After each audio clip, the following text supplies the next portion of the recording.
Welcome to the Grindhouse Podcast.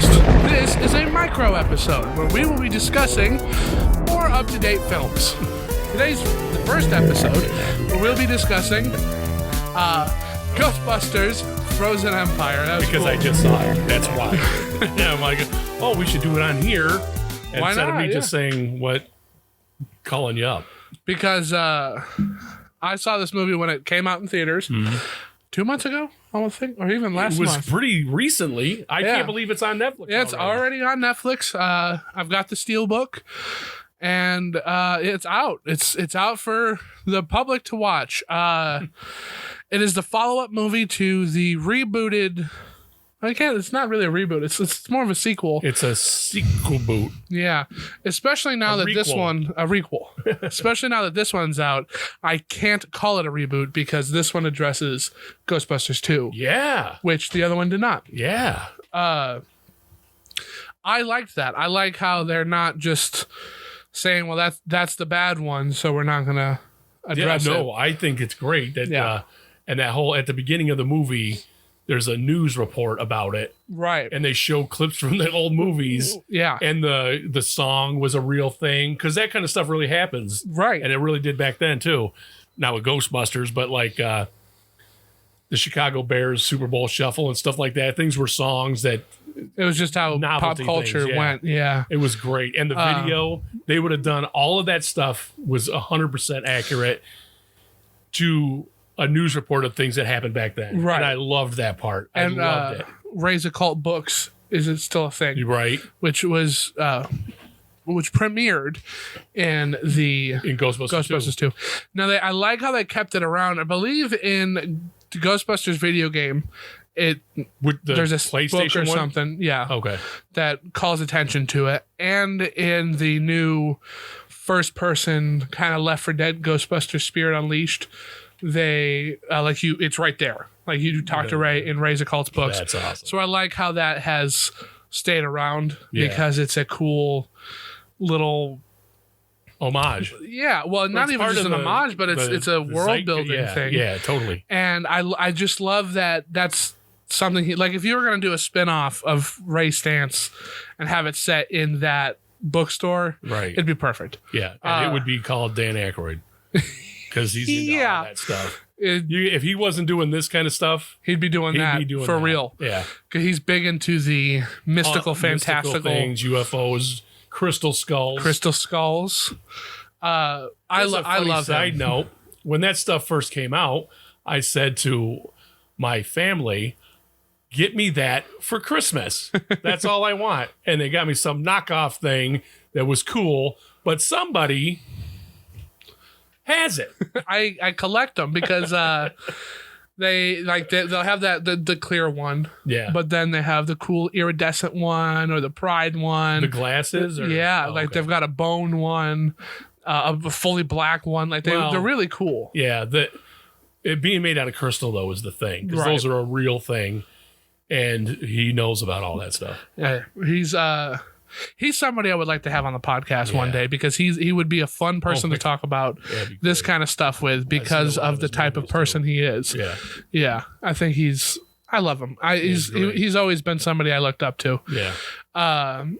Today we'll be talking about his most recent film, which this is it, isn't it? Yes, it is. It's got to be. Yes, it is. I have criticisms about. I love Ghostbusters. Me too. I think this is the weakest one. It's okay. It's okay. It's okay. I had a good time watching it, but they shoved way too much stuff into it. We can see them right now, probably in a second. Like all these extra people, all this stuff, and then they kind of why is Lucky there? From the last movie, from Afterlife. There's no real reason for her to be in it except that she was in that one, so now she's got to be in this one. Yeah. And she's one of these engineers. Engineers. And I like that little symbol with it looks like a sprocket. But there's no reason for her to be there. There's not a like. Why is Janine? Why is Janine there? Why is Podcast there? Why are these side characters there who? But who let shouldn't these kids? He's a young kid. If she's 15, so's he. And whose parents are like, yeah, go out because they think he's at some camp, rocket camp, and they don't. No, they don't. Well, that's the I know that's what they say. Explanation. BS. But see, I would say, why are these characters in this movie? Why are they doing? And it feels like that question should be on the top burner because this movie feels like it should be a 2-part movie. Like, it could, you know what I mean? Because it's got a bunch of stuff in it, and it goes by way too fast. Yeah, it all does. To the point where I was in the movie theater, it was like the final 5 minutes of the movies, and I was waiting for it to say "to be continued" because it felt like it was going to be part 1 of a 2-part thing, right? And it just doesn't. It ends with this one. Because this whole side business Winston's got going on with they're studying the ghosts like that, yeah. And having her a part of it, I think that's a cool idea that is introduced too late into the movie to have really an impact. Yeah. Because again, like if this was a 2-parter, the next half of the 2-part, the first half of part 2 could be them now in that side facility, and they're studying how to take back the world because it's frozen. It's all frozen now. And everybody should be dead that was frozen. Everybody should be dead that was frozen because they're deep frosted or they're frozen. It's supposed to be absolute zero. Yeah. So the body can't stand that, and such a rapid thing would put you in a shock. You'd be dead. But it's not. Who cares about that? Yeah, but it's not supposed to be. There's not really all too like sciencey. Yeah. This does have a spin-off comic that I am currently reading that takes place just before it. Like they're moving into the firehouse.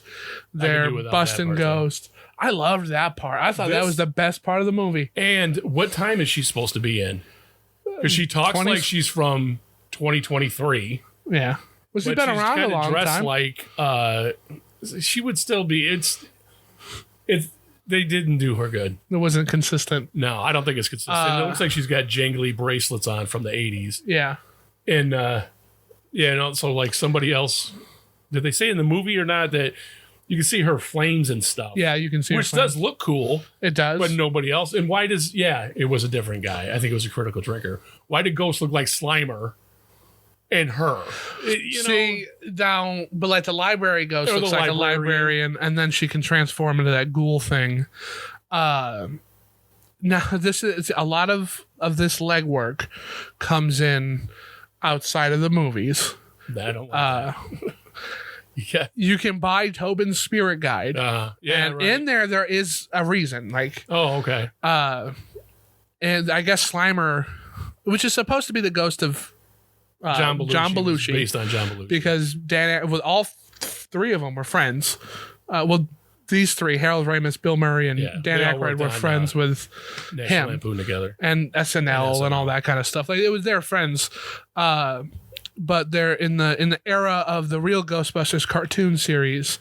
There were a couple spin-off comic books where they go into Slimer's backstory, and the human Slimer looked just like Ghost Slimer, and he was some king glob guy who that's not the same killed as himself. That.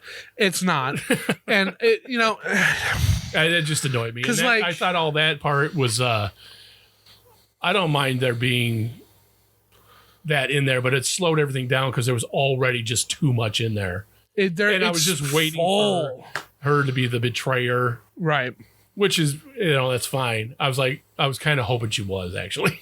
Like if they don't make her that, then this is just stupid. And they kind of reveal that she is a little bit earlier on. Yeah. And I was surprised by that. And I thought she wasn't going to betray her. But then what else would she be doing? Right. I'm all for having Phoebe have a friend who's a ghost. I think that's a cool idea. Sure. Or even somebody she's kind of fallen in love with. Right. Which I think is also kind of cool that she's so like Egon that it's this kind of oddity stuff that's really attracting her. Right. To the point of being attracted to a ghost. But it's too much. There's too much in there. Member berries in it too. Member berries. You have too much nostalgia crap. Too much, and I don't mind it. I like that stuff. Right. Or what's it called? Fan. What is that called? Oh my god! Service. Fan service. And I say service me. Yes, because I'm a fan. So do that, but you don't have to do that much. So, and that was everybody wants that piece of cake that's got a lot of frosting on it, but nobody wants all the frosting off the cake. Right. They put all the frosting in the cake. But now look at this. In Afterlife, you had a lot of fan service too. Yeah. It was, I think there was legacy. Just enough. It was legacied fan service. Mm-hmm. It played its part. It's kind of thick, but it was nice. We all liked it. Whatever. Anything they could have missed in that movie is in this movie. Yes. Anything they missed. That was in the last movie, because those little... mini puffs. Yeah, they don't need to be in there. They didn't. And I get it. I understand why. Because it's cool. But they are kind of cool and cute and whatever, but they don't need to be in there. No. And they could have been just a cameo. No. They did their thing. Now let them go away. But because like the Stay Puft Marshmallow Man is iconic now. Yep. And it's a big thing, but they only did it once, and he's only in it for like minutes. Do you know what I mean? But then he shows up again in the cartoon a couple times. Yeah, he's in the credits part too, the opening. Yeah. I mean, like they bust him out of the containment unit to fight a giant praying mantis at one point. And I think that's kind of cool. It is kind of cool, and I think that they should go to that show when they're making these movies. Let me tell you something. You mentioned the cartoon. I think they want Phoebe to look like cartoon Egon with her hair all the time. Yeah, with how it curls and all that. Always like this. Yes, always. I think they're trying to do that. Oh, there she is now. Ironically, not doing what we're saying that she does. But so the cartoon, I mean, it's a cartoon. It's an episodic cartoon. But this stuff, all of this feels like it could have been in that cartoon in different episodes. Yeah. And they just kind of put it all together, which is why it is as good as it is, but why it feels like it's way too much. Like in the time we've talked, they have brought him in and are defeating him within this time frame. Right. He is in it a little bit more, like kind of the Gozer thing. And there's a menace. Kind of a there's a Phantom Menace looming throughout the entire movie. And she talks to that ghost girl and all that kind of stuff, but he should have been in it more. Yeah, they should have.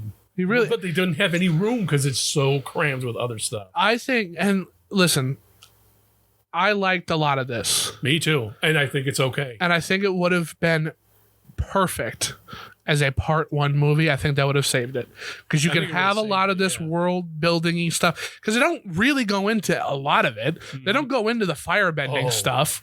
Yeah, not really. They should have left that out. But when they're talking about Mr. Big Bad Guy, Garaka, and the what's his name, Patton Oswalt, it's talking it's like an animated stone thing. Yeah, it's real cool. That was really, because those are supposed to tell stories. Yeah, and it tells a story. Really clever. That was very clever. And that was my this is my only problem with this, is that it's trying to do everything in this one movie, and then like almost as if like this magic stuff.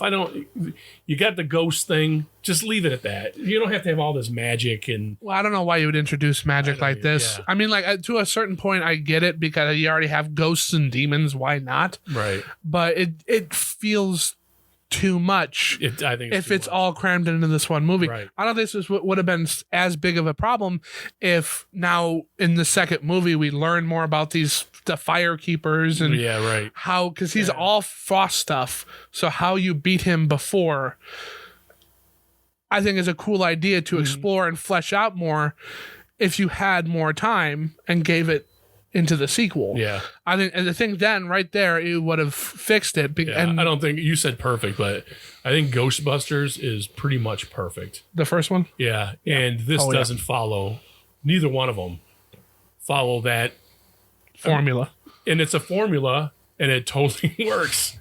Because don't mess with the recipe on the back of the cake box. Just do the formula. Do it. It works. But you don't want to see the same thing over again, which is why Ghostbusters 2 isn't looked upon as fondly by people who aren't people like me. Right. And you know what? When that came out, it got trashed. So I didn't bother checking it out. I'm like, oh, okay. And then like Caddyshack 2 really is garbage. I can't even watch it.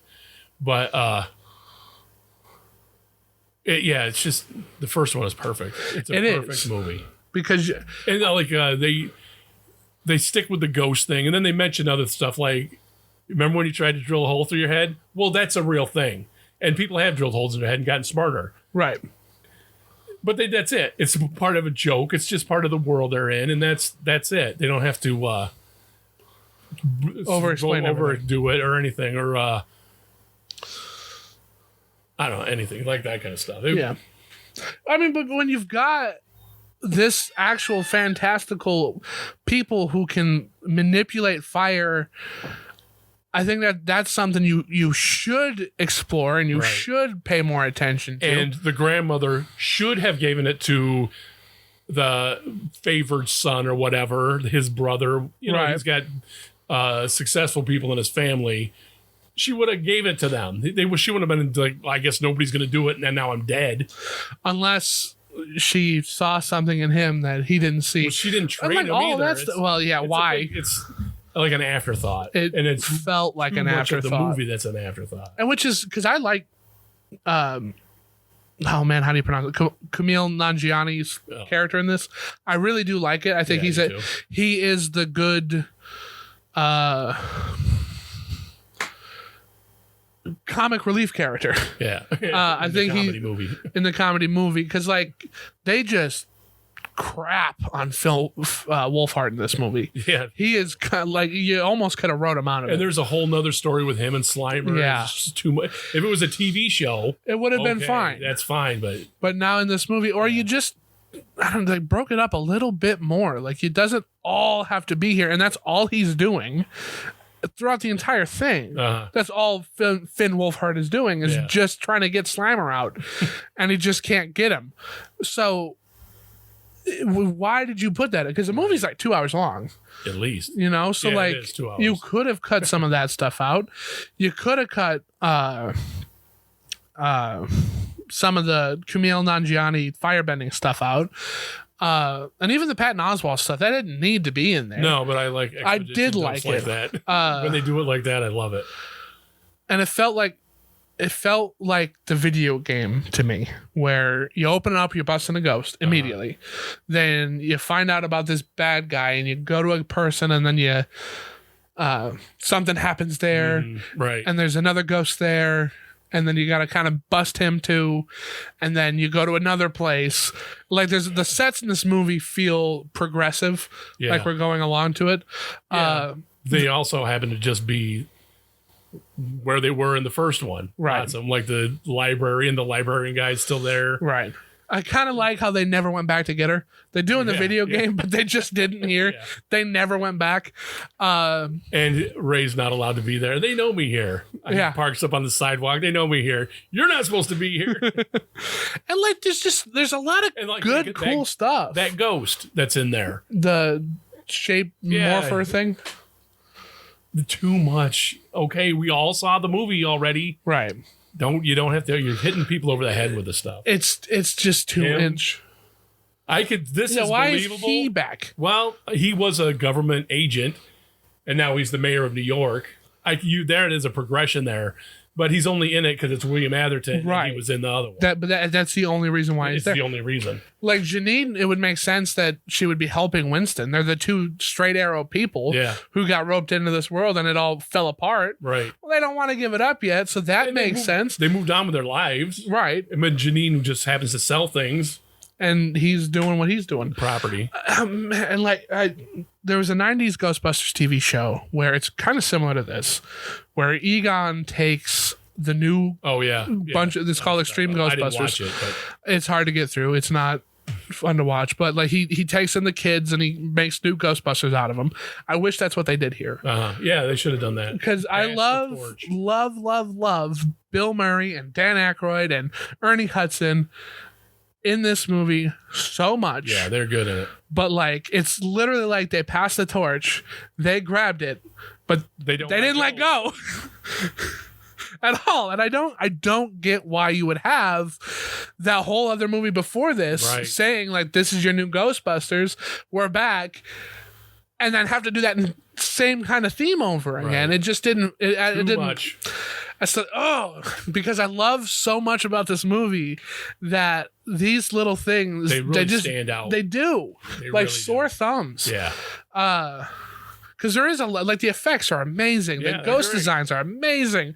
The comedy isn't overstating its welcome. Goofy. Yeah, it's good. It's reminiscent of the first one. There it is in this time frame. We just literally that's the end of the movie. Spoilers. But like, that's how fast it's wrapped up. It's wrapped up like the Gozer stuff, which that's fine. But everything can't be that easy to be beat. Otherwise, there's no threat. Like, why? Yeah. Gozer's not a threat if we could just beat him. Yeah, every time. Vigo's not a threat if we could just beat him. Right. Garaka's not a threat if we could just beat him. Like, that's... I don't know. Like, you're not... You got the cool There's no stakes. Look. You got the bad... stakes, essentially. I would still give it a thumb up. I think it's okay.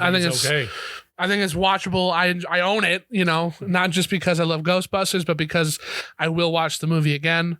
I'm gonna watch it again too. And there's too much good in it to weigh down the bad. Yeah. But unfortunately, the bad stuff it makes it okay. Yeah. It's okay. Because this movie could have been fantastic if it just kind of made by me. Yeah. But definitely like look at those older episodes because there's a lot of interesting ghosts and ghouls and a whole world that they build in that cartoon show that if you wanted to keep making these movies, you can make this could be an just HBO show out of the and just update that stuff because like that was made for kids, but like the boogeyman in that show, you can make that scary.